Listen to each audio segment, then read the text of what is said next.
السلام عليكم، مرحبا بكم من جديد في قناتكم جوهر الحياة. اليوم سوف نتحدث على القضية الأخيرة التي تروج في المغرب، وهي قضية التحريض على الهجرة الغير الشرعية إلى مدينة سبتة المحتلة من قبل إسبانيا.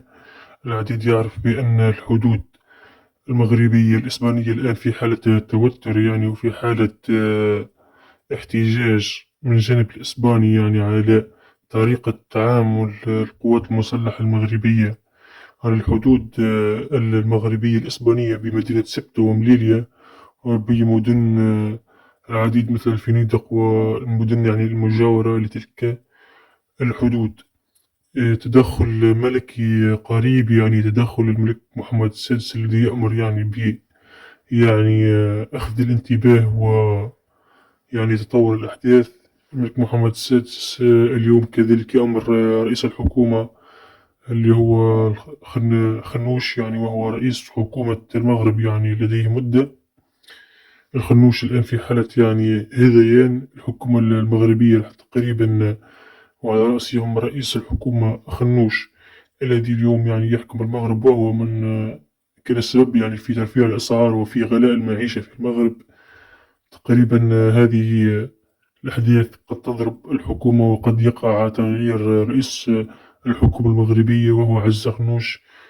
قرار ملك ينتظره الجميع أنه يقوم بتغيير رئيس الحكومة، وكذلك إعطاء فرصة للشباب المغربي للعيش في المغرب والاستقرار في المغرب، وللعيش وتوفير سبل للحياة مثل العمل والخدمات الاجتماعية والصحية. تقريبا هذا كله باش يصير، والملك محمد السادس حريص جدا أنه يقوم بهذه الإصلاحات الاجتماعية والإصلاحات الصحية والخدمات لصالح المواطن المغربي.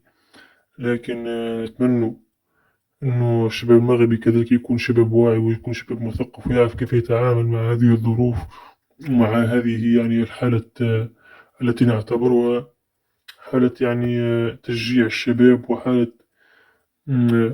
كذلك أخذ الفرصة من الشباب، وكذلك تحريض الشباب المغربي على الهجرة الغير الشرعية.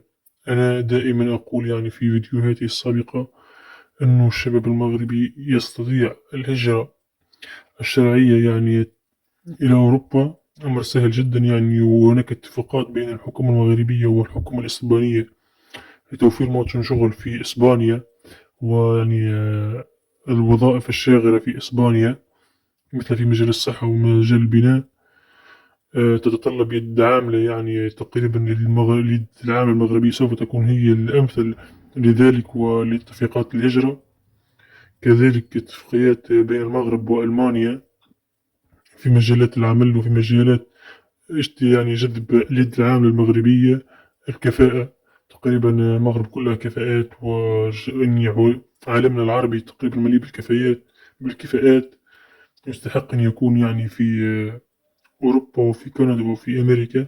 الشباب المغربي اليوم يطمح إلى الهجرة جراء قرارات حكومية، قرارات حكومية جدا غبية. قرارات حكومة أخنوش نعارضها دائما، ولكن لا ننسى أن هذه البلد بلد المغرب، وبلد كبير جدا وتاريخه أقوى من رئيس الحكومة أخنوش. كذلك أتمنى كل الخير لإخواننا في المغرب، والسلام عليكم ورحمة الله وبركاته.